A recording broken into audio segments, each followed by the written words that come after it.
তারপরে ফকির গিয়ে দাঁড়ায় আছে বারান্দায়, দেখে যে উনি বাদশা ভিতরে বসে হাত তুলে আছে ভাবে, আর চোখ দিয়ে পানি পড়ে দাড়ি ভিজে ভিজে পড়তেছে। নামাজ শেষ করে মোনাজাত শেষ করে বাদশা বেরিয়েছেন। কোন বাদশা? শাহজাহান।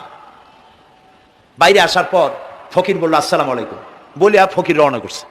বাদশা বলে দাঁড়াও, তুমি যে রওনা করলা তোমার তো ভিক্ষুক মনে হয়, আর লোকেরা যারা ভিক্ষুক না তারাও তো আমার কাছে চায়, আর তুমি তো ভিক্ষুক, চাইলে না কেন কিছু? ভিক্ষুক বলে জাহাপানা, আমি কিছু চাইতে এসেছিলাম আপনার কাছে, কিন্তু আপনার করুণ অবস্থা দেখে আমার জ্ঞানের চোখ খুলে গিয়েছে। আমি দেখতে পেলাম আমি যার কাছে চাইতে এসেছি, আমি তো কান্দি না, হাতও বাতি নাই। যার কাছে চাইতে আসলাম দিল্লির সম্রাট, আবার কোন সম্রাটের কাছে হাত পেতে ভিক্ষুকের মতো কি জানি চায়, আর চোখ দিয়া পানি পড়ে দাড়ি ভিজে ভিজে পড়ছে। আমার জ্ঞানের চোখ খুলে গেছে, দুনিয়ার বাদশার কাছে আর চাইবো না। বাদশা কান্দে যে বাদশার কাছে, তার